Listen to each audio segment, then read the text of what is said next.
অনেক দিন ধরে এক্সারসাইজ করছো কিন্তু আপার চেস্ট গ্রো করছে না। আজকে আমি 4টে এক্সারসাইজ এমন বলবো যেটাতে তোমরা তোমাদের আপার চেস্টকে সঠিকভাবে টার্গেট করতে পারবে। ফার্স্টে ওয়ার্ম আপ হিসাবে আমি কিছু পুশ আপ দিয়ে নিলাম। The first set will be incline dumbbell press. Incline dumbbell প্রেসের জায়গায় তোমরা বারবেল প্রেসও করতে পারো, but I do prefer incline dumbbell press. এটাতে চেষ্টা করো 3 সেটস টিল ফেলিয়ার, 10টা 12টা নয়, টিল ফেলিয়ার চেষ্টা করো। যতটা হেভি লিফট করা যায় ততটাই চেষ্টা করো, আর মাসেলগুলোকে সঠিকভাবে ফিল করে করে এক্সারসাইজটা করো। Second exercise will be incline cable fly. এটাও 3 সেটস টিল ফেলিয়ার।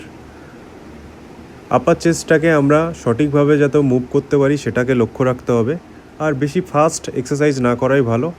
আমরা যাতে মাসেলটাকে ঠিকঠাকভাবে ফিল করে করে করতে পারি সেটার দিকে নজর দিতে হবে। ইনক্লাইন কেবল ফ্লাই খুব ভালো এক্সারসাইজ আপার চেস্ট গ্রো করার জন্য। তোমরা তোমাদের আপার চেস্ট এক্সারসাইজে ইনক্লাইন কেবল ফ্লাই অবশ্যই অ্যাড করো। থার্ড এক্সারসাইজ হবে আপার চেস্ট প্রেস। এই মেশিনটা যদি তোমাদের জিমে থাকে তাহলে খুবই প্লাস পয়েন্ট। এটাও চেষ্টা করো 3 সেটস টিল ফেলিয়ার, আর যতটা হেভি লিফট করা যায়। বেশি ফাস্ট করার চেষ্টা করবে না, যতটা ধীরে করা যায় মাসেলটাকে ফিল করে ততটাই ভালো। এটাও খুব ভালো এক্সারসাইজ আপার চেস্টের জন্যে। Last set will be standing cable raise.